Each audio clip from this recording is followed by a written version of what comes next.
Another day, another story.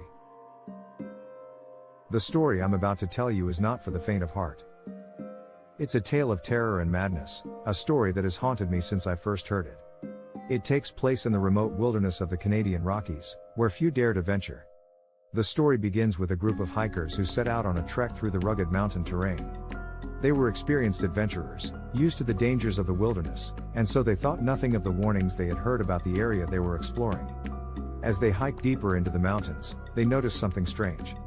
The trees and rocks around them seemed to be twisted and distorted, as if they were alive and moving. The hikers soon realized that they were lost, hopelessly lost in a place where time and space seemed to have no meaning.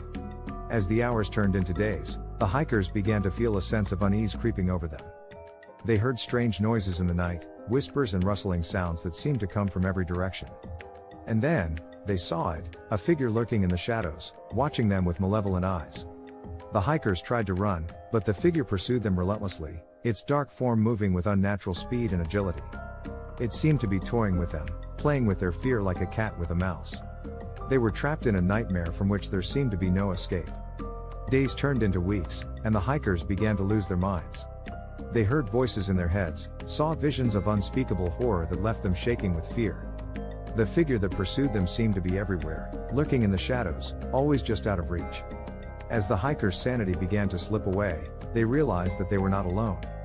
There were other creatures in the wilderness, creatures that had been awakened by their presence. These were creatures of darkness and death, beings that had lain dormant for centuries, waiting for their chance to feast on human flesh. In the end, only one of the hikers survived, crawling out of the wilderness a broken and shattered shell of a human being. He told a tale of unspeakable horror, of creatures that defied description, of a world beyond our own that lurked just beneath the surface of our reality. But no one believed him. They dismissed his story as the ravings of a madman, a tale born of too many nights spent alone in the wilderness. And so, the story of the hikers and the creatures that haunted them passed into legend, a cautionary tale for those who dared to venture too far into the unknown.